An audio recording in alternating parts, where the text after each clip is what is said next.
Ladies and gentlemen, hey, hi, how you doing? Welcome back to the channel. Thank you so much for stopping by. The time has come. Call of Duty has finally addressed and explained skill-based matchmaking. You may remember that some time ago, Call of Duty posted this whole thing called Matchmaking Intel, in which they committed to being more transparent about how matchmaking works in Call of Duty, regarding how ping is involved, how skill is involved, and several other factors as well. And I kid you not, literally 15 minutes ago, I made a video for later on this week to talk about why this blog hasn't been posted yet, kind of getting annoyed as to why they keep delaying this. And of course, as of today, they end up posting their next matchmaking update in their white paper on matchmaking and skill and how that sort of connects. So they say the first matchmaking blog and white paper focused on the two most important factors in COD: connection and time to match. Today, the Call of Duty team published the next installment of its ongoing white paper series, known as the role of skill in matchmaking. We'll break down that document in just a moment. This engineering document shares a look at matchmaking inside of Call of Duty multiplayer, including how we always work to create a balanced system. While skill is one of the many factors, it's not the driving force. They've shared this image before, saying that these are all the factors in matchmaking: connection, time to match, skill, platform, voice chat, input, recent maps and modes, and playlist diversity. They do say, with respect to skill, one area that is critical to consider is team balance. Team balancing is very important for forming games where players can have fun and enjoy competitive matches. Blowouts result in players leaving the game, which adversely affects the player pool. Team balance itself is covered in more detail in the white paper, which we'll get to. As previously detailed in the Matchmaking Intel blog, COD is historically considered skill, among other factors, since Modern Warfare in 2007. So I think it was some time ago that a Call of Duty dev or a former COD dev said that skill-based started to get tweaked more in Black Ops 2. But this is saying since Modern Warfare 1 back in the day in 2007, skill has been involved in COD matchmaking. One of the topics explored in the white paper is recent and historical testing around loosening skill in matchmaking and increasing the skill gap. So, history of testing.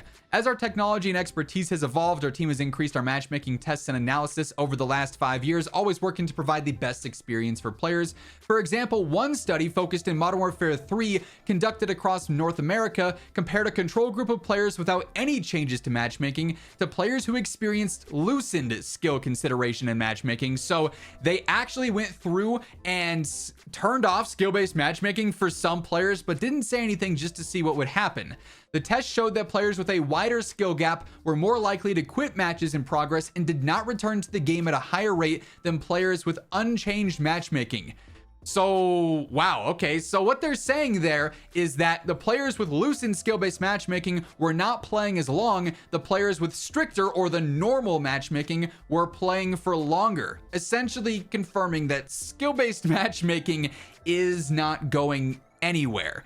That's actually kind of crazy. So we have that officially, I guess, from COD now, that their testing proves skill-based does work for keeping players on the game longer.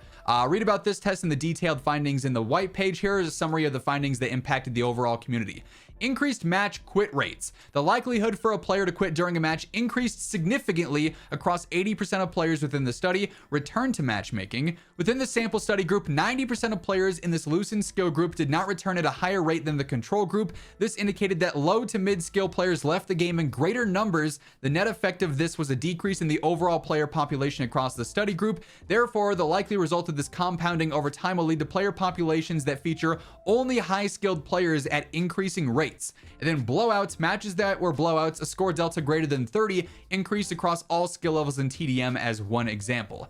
Another example was to test Titan skill in MW3. This had inverse results, consisting with the results of the loosening test. Quit rate was down for 90% of players, and we saw other improvements in the experience of low skilled players. However, we observed negative impacts for high skilled players. As a result, this change was not rolled out as the standard approach in MW3 as we continue to strive. So basically, when they made skill-based even tighter, sweaty players quit more and worse players quit less. So they saw the exact inverse of when skill-based was loosened, sweaty players stayed more and worse players quit more. That's a really weird, I guess, result of that test. And so they essentially basically come to the conclusion the system that we already had in play was working, which I guess would make sense if that's the system they've been testing for years now and they sort of fine-tuned it and perfected for what they want. I guess that would add up. By the way, as we're going through all the details here, all the reveals and announcements and stuff that they're talking about, if you do enjoy the video despite the rather interesting findings, a like rating is always appreciated. And And if you are new to the channel or you simply have not subscribed yet, every single day I got you covered with all things going on in Call of Duty: news, updates, patch notes, meta breakdowns. It's all right here, so feel free to hit that subscribe button and turn on those post notifications to stay up to date. They then get into a balanced and fair system. The existing matchmaking allows a broader range of players to have access and exposure to all key parts of COD's core design and multiplayer. This includes games where players can contribute meaningfully to their team, not only with wins, but also with personal records and achievements. The system strives for team balance, where players are not consistently on the wrong side of blowouts. Players who frequently experience blowouts are seen to quit matches in progress and the game itself. So they want matches to be as competitive as possible. They do not want anyone being stomped based on their findings.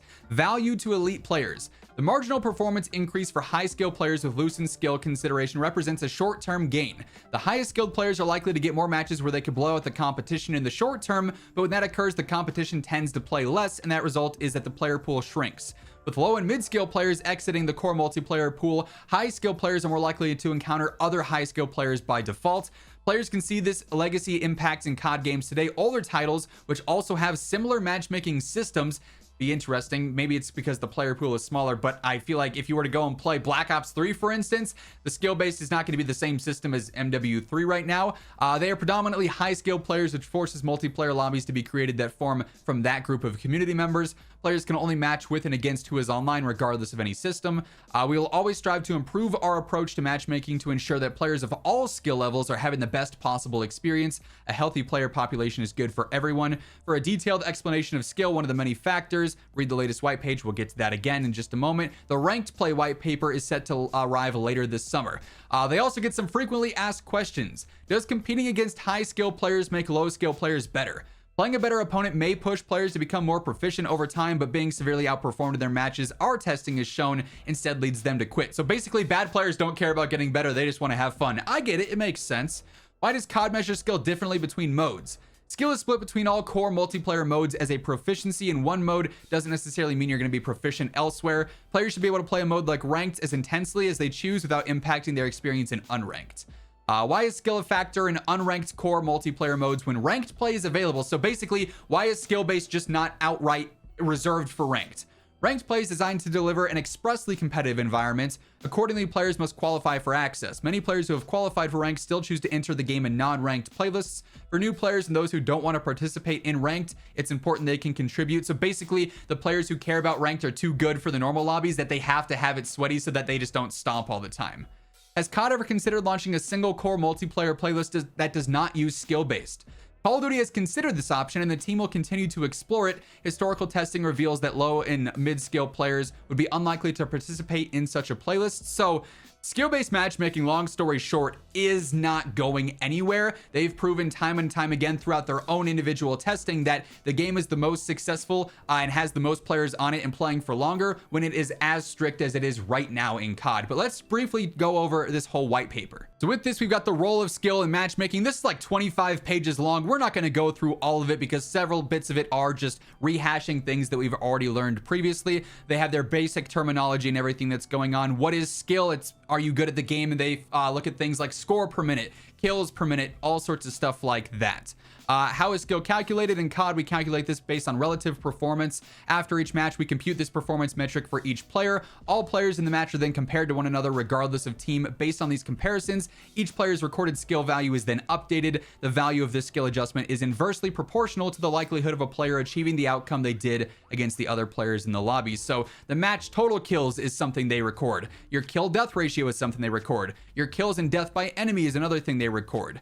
How does skill change over time? Player skill can vary over time for a variety of reasons. This might be because someone's experimenting with a new loadout, they haven't played often, so it's a fluid thing basically. Even if skill could be tracked perfectly and all matches were made with completely equal opponents, many players will still experience significant loss or win streaks. Makes sense. Why even track skill? It's to keep the player first, and really it's to keep players on the game because they found a system that clearly works regardless of what they say here, right?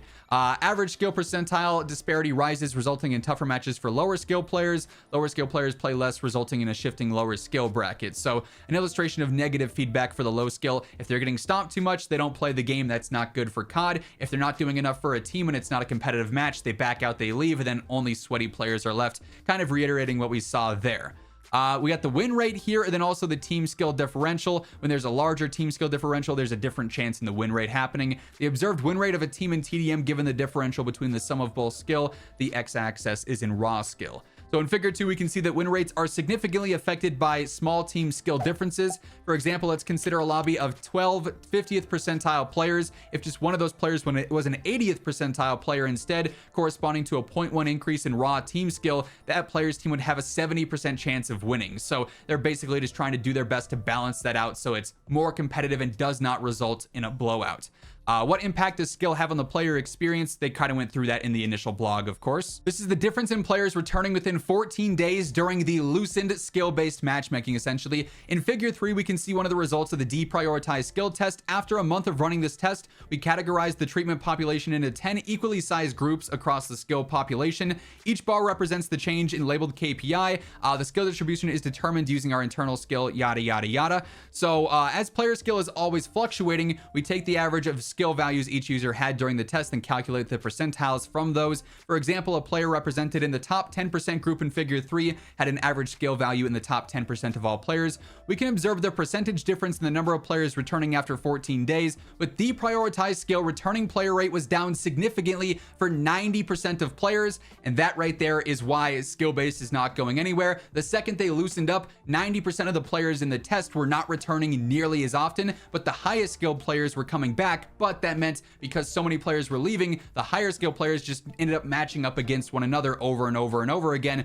which they also proved was not great for them. We've also run experiments to tighten skill beyond our current config. This had inverse results, again negatively impacting the high skill cohort. This change was not rolled out. This is the same thing they talked about in that, where when they turned it up higher, sweaty players left more, casuals stayed on more, but that's still not the end result they wanted there. They also have a chart for TDM blowouts, where one team was just absolutely dominating, and we can see that players oftentimes end up leaving the blowouts there. The kill per minute is down significantly for the bottom 20 to 30% of players. The next 60% have no significant change, and the top 10% see higher KPMs during that situation there. Then in figure 7 here is the difference of rate and score per minute from the deprioritized skill test. So just like kills, score also follows a similar trend where the lower skill players perform worse when there's less skill-based matchmaking, curiously enough, oftentimes as a result of being stomped. There's also a lot of various different graphs here, pretty much just reiterating what we read about and what we learned in that initial blog post on the COD site. It's just a lot more in detail and provides exact data values and various things with how team balancing works to create a more competitive match and everything going on there. I'll leave a link to the full white page down in the description below if you're curious and reading up on all of it. But that said, that is how skill-based matchmaking effectively works here in COD, and essentially the confirmation that it's not going anywhere anytime soon. That said, if you enjoyed the video, a like rating is always appreciated. It really does help grow the channel. And if you're new here, be sure to hit that subscribe button, turn on those post notifications. That way you can always guarantee you're in the know for all things going on in COD. But once again, thank you so much for tuning in. And until next time, take it easy, have an awesome rest of your day, and I'll catch you later. Peace out.